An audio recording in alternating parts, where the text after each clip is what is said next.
Have you ever wondered how Bitcoin's OpCAT code works line by line? Well, today we're going to delve into the intricacies of this code, unraveling the mystery of the language that powers Bitcoin. We start with the first line of the OpCAT code. This line is the gatekeeper, checking if the size of the stack is less than 2.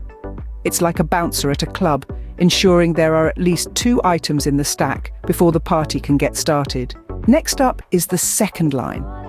Now, if the condition in the first line turns out to be true, meaning the party is a little underpopulated, with fewer than 2 items in the stack, this line steps in.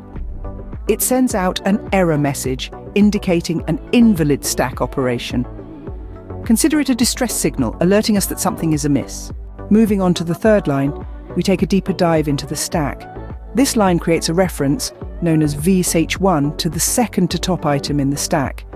It's like a name tag, assuming the stack is 0 indexed, where -1 refers to the top item, -2 refers to the second to top item, and so forth. In the fourth line, we see a similar action. This line creates a reference VSH2 to the top item in the stack.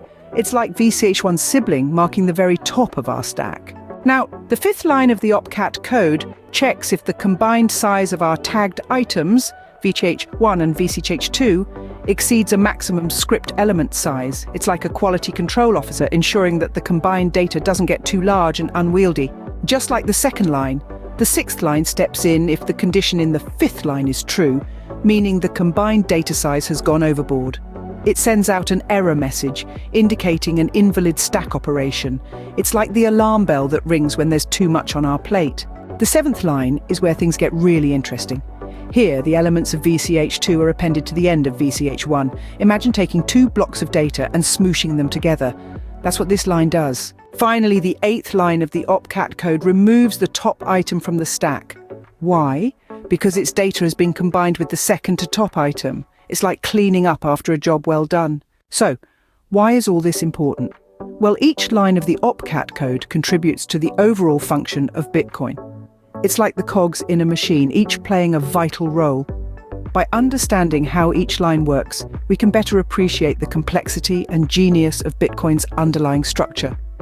It's not just about trading and investing. It's about understanding the technology that powers it all. So, the next time you hear about Bitcoin, remember the OpCAT code and the intricate dance of its lines of code.